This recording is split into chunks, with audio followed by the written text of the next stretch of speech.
Investors are increasingly drawn to the untapped potential of frontier markets due to their dynamic nature, fostering initiatives that promote inclusive growth and social development.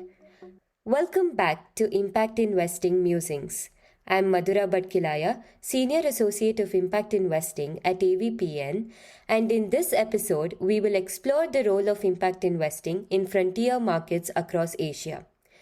I'm pleased to introduce our guest speaker for this episode, Mr. Bradley Kopsick, the Country Director of Cambodia, Myanmar of Insitor Partners, and joining him is our host, Mr. Teymoor Nabili. Tell me about your involvement in impact investing in frontier markets. How did you begin this process? So when we first started, for example, in Myanmar 10 years ago, there were not any other impact investors on the ground. The same was true in Cambodia when we started there in 2009, and Pakistan as well, if we want to go to South Asia, where we started in 2016. So in the countries that we focus on, the most frontier markets, no, there's not a great number of impact investors in the market. In terms of true private equity or venture capital investors that are investing with an impact angle, it's still a limited playing field in these frontier markets. And I'm presuming that the local business communities are really happy that impact investing has arrived, aren't they? I mean, for them, it gives a new avenue towards potential funding and new avenue towards gaining expertise and the ability to grow. I think that generally, just the fact that there are more private investors in general coming into the market is a big boon for everyone across the entire investing ecosystem. But specifically on the impact side, it's giving voice and giving credence to this idea that you can use business to accomplish social goals and to create social impact, and to be on the ground actually doing that in these markets. I think there's a sense that is accelerating the trends that we see regionally and bringing them more to these local frontier markets. How much differentiation is there in the local markets amongst the local players between an impact investment or a philanthropic investment or a standard investment on commercial terms? I would say that there's less differentiation than there would be in more developed markets where you can really carve out a niche. I think that what we see, for example, in places like Cambodia and Myanmar is that when we look at deals and we look at companies, sometimes there will be a wide range of options that they're considering, whether it would be straight private equity venture capital type money, whether it would be more of an impact lens, or whether they would be looking for grants or supports from NGO or other organizations like that. So I think that because the supply of investment capital is rather limited, that you do have more of an overlap between types of capital that might be more differentiated in other markets. All right, well, let's look at the broad themes involved here of investing in these developing markets with an impact lens. What are the key considerations for an investor when looking at this sort of potential, this sort of offer? So I think the first thing that we would look at when we would go into a new market, or when we have gone into new markets in the past, is what is the need on the ground from low-income consumers, which is our target market. What do they have already? What are they still lacking? And then on the other side of that, what are the regulatory frameworks around those needs, around those sectors that we think have high potential? And so when we see an overlap and a large demand from customers, coupled with a regulatory environment that we view as either favorable or at the very least acceptable to being able to put in place a business plan, I think that's where we see a lot of incentive to enter these markets. So, for example, in Cambodia, something that is very much in focus right now is agriculture. And you've got a large percentage of the GDP that still comes from the agriculture sector. It's a major need in terms of interventions at almost every step of the value chain. And you have on the other side a regulatory environment that, for the most part, is quite favorable in terms of making investments in the agriculture sector. So when you have those things together, you then have the potential to go in and identify entrepreneurs and businesses that are doing things that both commercially have a good potential to scale in the future, and also on the impact side are delivering demonstrable results that showcase the impacts they're having on low-income customers, farmers, other people in the value And chain. what about from the perspective of investors from outside? I mean, not you as the manager of the money or the final executor of that investment, but the loan partners involved and those investors outside who are considering the idea of making impact investments. How would you address an investor who is considering investing in an impact fund and present to them the value potential of a developing market as opposed to, just investing in some fund that labels itself as an impact fund?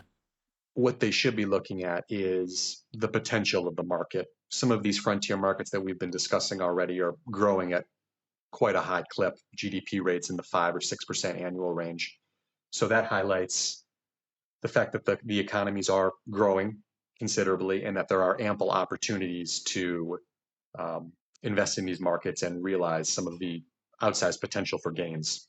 So I think financially, from that perspective, it's a compelling case, high rates of growth and regulatory environments that are improving and making it easier to do business.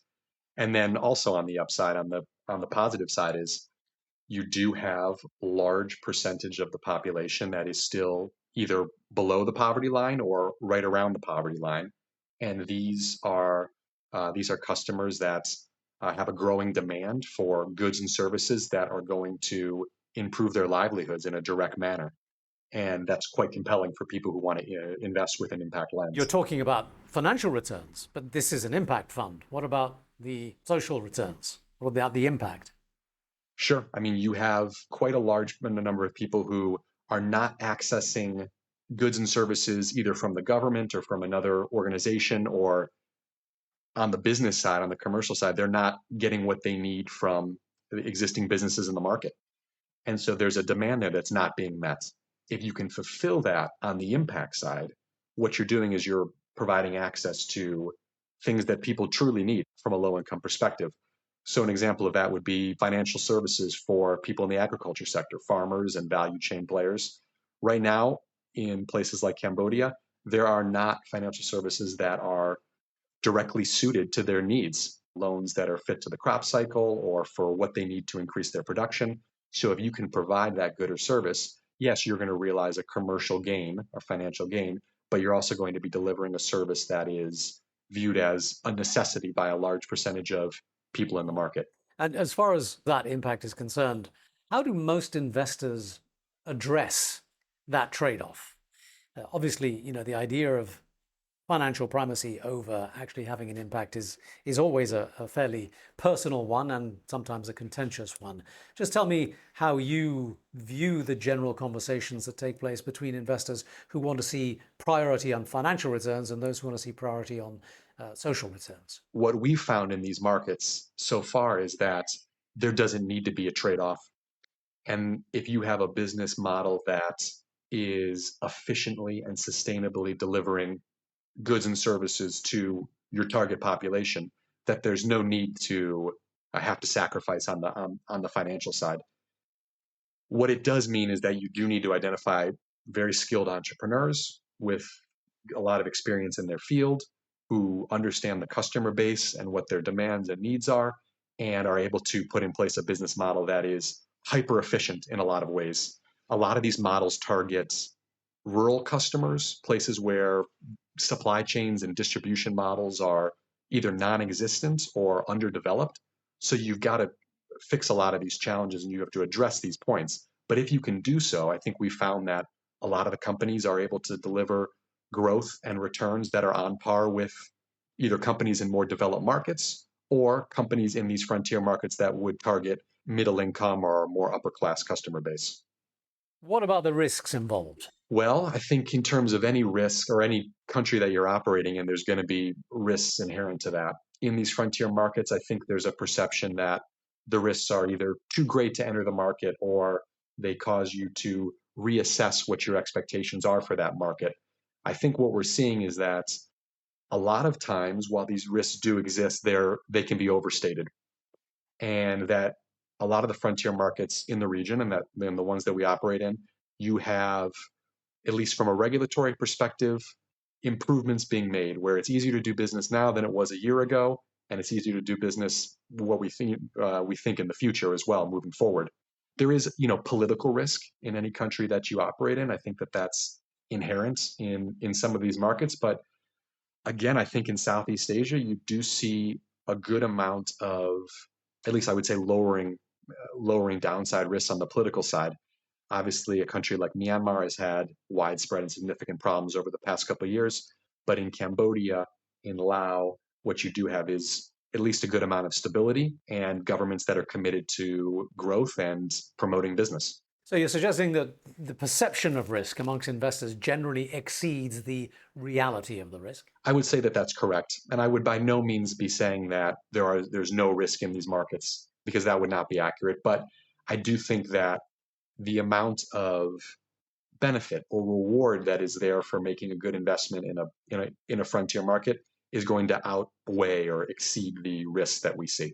There are some industries in developing countries where governments and, let's call them, vested interests have a significant amount of power, and there are some industries where they don't take as much interest. So is there a risk spectrum between what industries and what activities you get involved in? There's definitely a risk spectrum, and there's definitely sectors that are either more favorable or less favorable to foreign investors or private investors. I think the good thing is that when you're looking at things from an impact investing side, the types of sectors that you are targeting, affordable housing, agriculture, water and sanitation, things like these are generally not sectors where there are a lot of vested interests, where there are not a lot of large established companies that are targeting low income populations. So in all of these frontier markets that we work in, our focus areas are ones that would complement the goals of either development actors in the country or the government themselves or other ecosystem players. It's something that we view as not being combative or competitive with entrenched interests, but really addressing needs that are not currently being addressed. Do you find that managing that risk is a day-to-day operation, or do you have a benchmark policy in place that you tend to stick to in all circumstances? No, I think that being on the ground is crucial, and having a wide network of professional relationships and personal relationships where you are understanding what's going on in a lot of different sectors, in a lot of different areas of the country, it's crucial. Because one thing that is true about frontier markets is that the framework and the situation on the ground does tend to change a little bit more frequently than it would in a more stable developed market. So yes, you've got to be in tune with what's going on, with what the developments are, and where things are going to be going in the future. And that's all part of the analysis and the due diligence that you do when you're working on a potential new investment. Does that apply also to the regulatory situations? I mean, you were relatively positive a moment ago about regulation, but is the regulatory situation also as changeable? And also, is the regulatory situation applied uniformly across industries and in different countries? So I think that in general, when you look at the frontier markets in the region, that from a regulatory perspective, the situation is improving. And you do see new laws, new policies that are, I would say, generally favorable to the business community. It might not be true in every case in every country, but for the most part, I would say that the regulatory frameworks in the region, the governments in the region, they see how beneficial it is to promote growth, to promote investment in a wide variety of sectors in their countries. So I think they're working with good intentions to making life easier for investors. In terms of applicability of those regulations, I think accessing information and having transparency on what the regulations are and how they're applied, it's not quite as easy as it would be in a more developed market where you would go online and everything is electronic and everything is right there in front of you on a screen. There's definitely more of a face-to-face relationship building, needing to do things in person. That's definitely true in most of the frontier markets that we work in. But I think that there is, for the most part, a good intention on the side of the regulators to make it as even of a playing field as possible and make it a space where people feel comfortable putting more money into the market and increasing the size of their investments and the frequency of their investments. We talked about risk in a broad sense, but can you give me sort of some specific examples of what do investors generally tend to focus on? What do they gravitate around in terms of the questions they ask you and the reassurances they ask of you when they're considering these things? Well, I think that would depend on the case. I think for investors that are further along in their due diligence, I think the most important thing is doing as deep of a dive as possible on the people that you're going to be working with. And that would be the entrepreneurs themselves, the management team of the company, co-investors or seed investors of the company. That's the main deep dive. And that's actually the biggest risk that we see. It's not that the regulatory policy is going to change or there's going to be a big political upheaval. Normally, the biggest risk that we encounter is the people that we're actually doing business with on a day-to-day basis. And so that's where everything starts. I think that as you go off from there, I think you're looking within the sector, you're looking at competition, other companies, you're looking at what the regulatory changes have been in that sector in the past few years and what the sense is on the ground of where that's going. Is it going in a direction that's more favorable or more restrictive? And from there, then you're probably going outward to the final level, which is a more macro view of how is the economy of this country positioned moving forward? What is the political risk? What is the climate risk now is a major thing as well when we look from a countrywide lens. So you get into that sort of layer there where the risks are more general and of a macro variety. Well, I mean, that risk of the individual entrepreneur or the management team being up to the task is something that's relevant in all contexts, developed or developing markets. Do you think in the developing markets that risk has a different flavor to it? Does it have a different profile to it? And how do you manage that?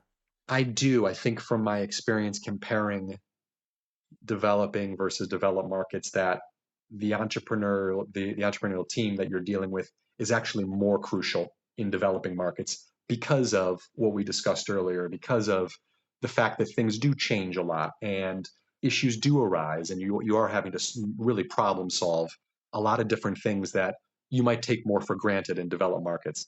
And that's not to say that these are all issues that could derail your investments 100% totally, but they are things that need to be addressed, and you need to have a team that is aligned with you in terms of what the strategy is on a short-term basis, medium-term basis, and then more long-term, but also that it's a team that works well together. It's a team that has the dedication and the commitment to being able to stick through it, through the ups and the downs, because we do see a lot of cases where something will change a few years into our investment, and you really have to have someone who has the vision to say, okay, we're going to harness these changes and we're going to use them as an advantage, either to improve our product offering, to change the way that we distribute our products, to add another focus sector to what we do. So it's really a team that has to be able to deal with the day-to-day realities of working in a developing market. Some of those day-to-day realities are perhaps more complex also than developed markets, aren't they? I mean, you've talked about regulatory risk and conditions, and you've talked about engaging with the management team, but you've also got considerations of local communities. You've got private sector engagement, you've got other philanthropic and grant-making institutions involved in this space. To what extent is collaboration and cooperation amongst all these different parties part of that risk profile and part of that strategy? I would say that it's crucial. And we've been lucky to operate in countries where there is a very strong ecosystem and there is a good sense of collaboration among all actors involved. I think that with the different service offerings that a lot of these ecosystem players provide, that if there wasn't that collaboration, you would have interests that were divergent and cases where people were doing their best or having the right goals or the right ideas in mind, but not implementing these programs in a way that was beneficial long term for the sector. And I guess an example of that would be if you have a grant maker that is making grants in a way that decreases the odds that the entity they're giving the grant to is going to be able to raise investment, that's a problem. So I think that we do have a high level of communication in all the markets that we operate in between ecosystem players to be able to say, this is what's best long term for the companies in the market, for the market itself. Let's find a way to implement all of these together so that we can grow everything and everyone can be successful. And to the point you made earlier on about being on the ground, I guess being sensitive to the local cultures and the local modus operandi, if you will, has got to be an essential part of this. You need to know who the players are and how they operate before you can really engage with them, surely. I would agree with that. It's definitely the case where in a lot of these markets, there's not an active, for example, stock exchange or listing of companies. So really, if you're doing deal sourcing or if you're looking to work with partners, you've got to be on the ground. Everything is still face to face and in-person networking and attending events. And that's a crucial part of both building your investment pipeline, but also establishing the partnerships and collaboration that you'll need to ultimately ensure that your investment is successful. And are there particular models of finance that are best applied here? Are there some that are more successful than others? Well, what we see in the markets, in the frontier markets that we operate in so far are mostly basic offerings of equity, debt, some convertible debt investments as well. But I think where we're going to is there has been a lot of discussion over the past few years about blended finance and bringing in more flexible or creative models of financing businesses. So I think we haven't seen a ton of it in action yet, but I think we are moving to a place where there's going to be more offerings that are more suited to the individual customized needs of entrepreneurs. So blended finance models are still a minority of the activity. They would still be a minority. I think in terms of the conversation about investment in these frontier markets, they play an outsized role. But in terms of the actual number of deals made and the actual numbers of companies funded, that they still represent a minority, yes. So what are the obstacles towards these more creative and innovative ways of financing? Well, a lot of the time they're being used in these markets for the first time. So there's a matter of explaining how they work to entrepreneurs themselves, to the companies that they're looking to fund, but also to regulators that are used to subscribing share capital in a certain way or recording debt in a certain way to be able to explain the different mechanisms of what's going on. A lot of the times it's the first time that these instruments have been used. So you've got on the entrepreneurial side, the regulatory side, and also on the partnership side, you have a lot of ecosystem players that maybe don't have experience using these instruments as well. So it's a matter really of bringing up a collective level of understanding of what these instruments are, how they can be best used, bringing in case studies from other markets where they've been used successfully before, and making sure that there's a high level of education around them before they begin a widespread implementation. Give me some stories about how impact funds are making a real difference on the ground, whether it be socially or environmentally, in these developing markets. So the first thing that we do when we look at companies that are raising investment is to look at the social side, the customer base of these companies, who is being targeted by the goods and services, how are they benefiting from it. So we will only deeply look at companies where the impact that they're generating is baked in, is an integral part of their commercial operations. It's not one or the other, but rather it's something where the company's operations are inherently producing social impact. So a good example of that in Cambodia is a company called Khmer Water Supply Holding. We would call it KWSH or KWASH.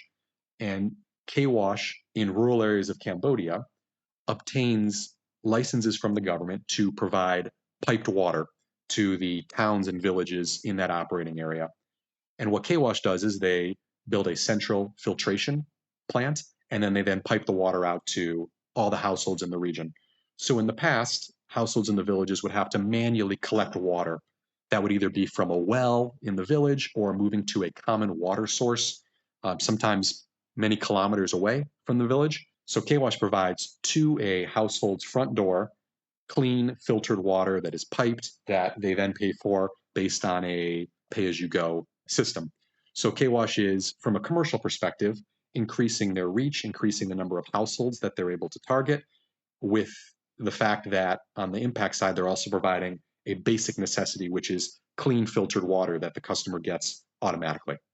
How do you quantify the impact of activities like the KWASH that you just described? Are these incremental impact benefits or transformational?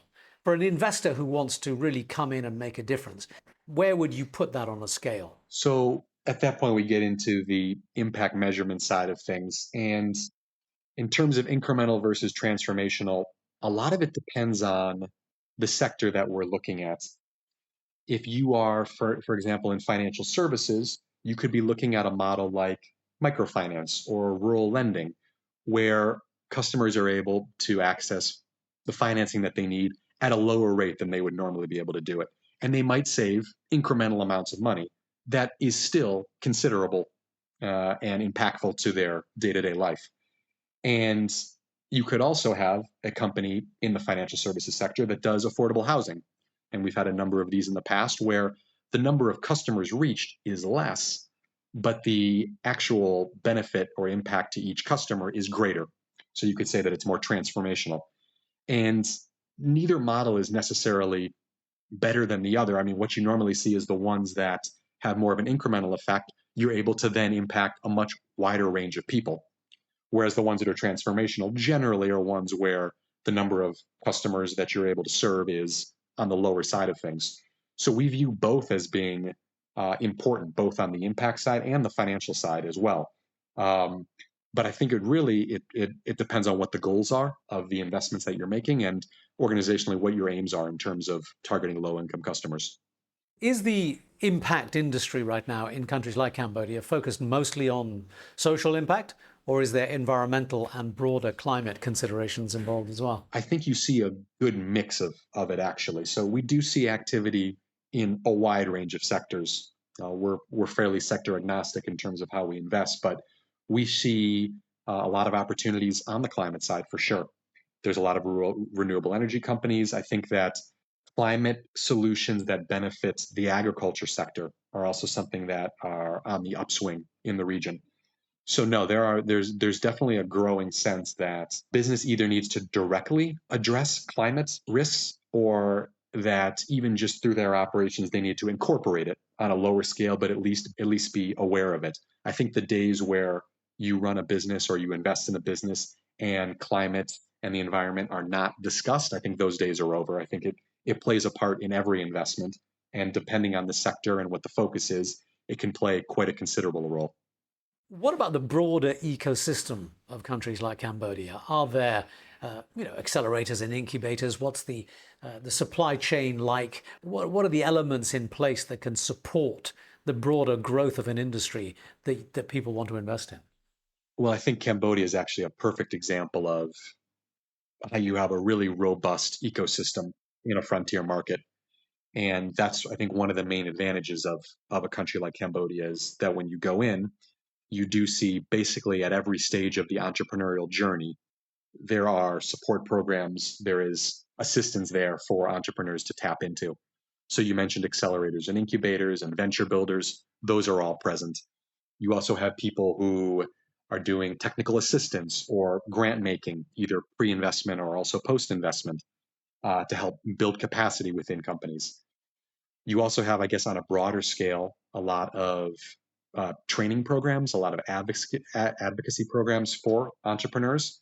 And then at the higher level, you have government entities and you have regional entities that are coming in and setting up organizations and networks to promote impact investment as a whole.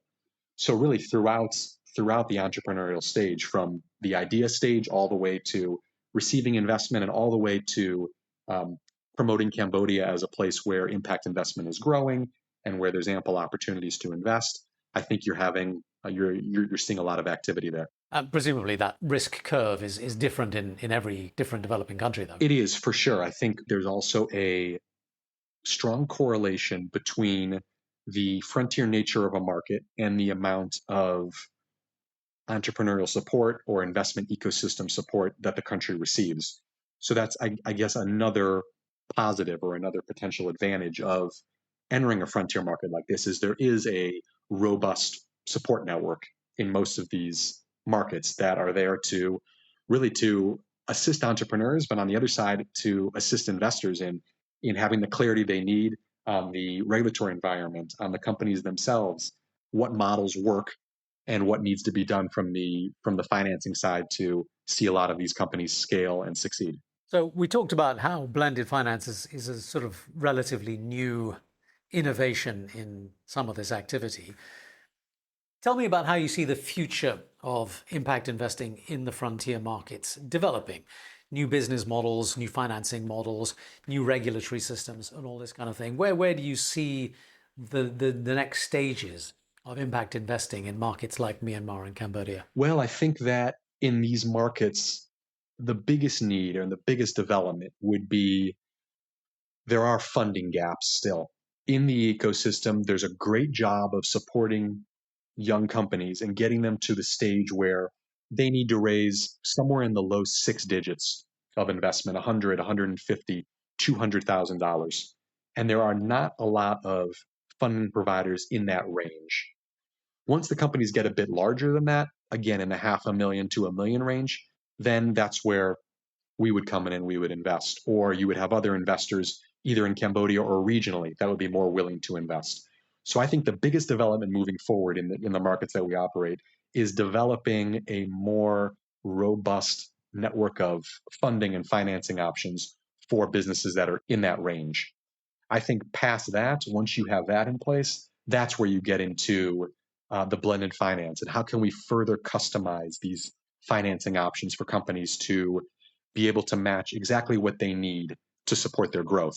So I think that is secondary, but still of good importance. On the regulatory side, you do see in some of these markets a push for labeling social businesses or inclusive businesses as a different class of companies where they would receive tax benefits or other benefits in return for the focus of their operations. I think that that is something that's been talked about a lot and has been implemented in a few countries, not in any of the frontier markets that we work in, but could also have potential benefits for moving the ecosystem forward.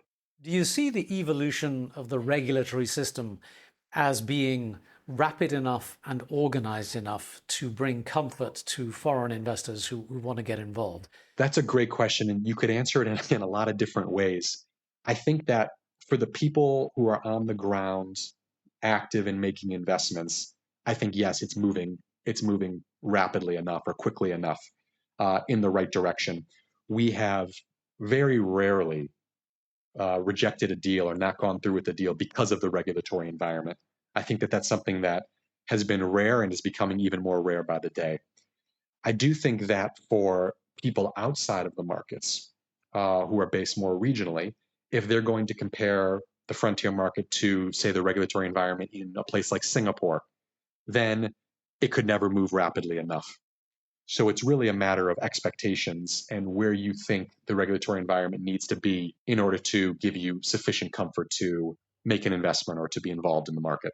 And do you think that regulatory evolution is proceeding in line with the evolution of, say, the EU? Or do you think local markets and frontier markets need to take a slightly different approach to the pace and the nature of regulation?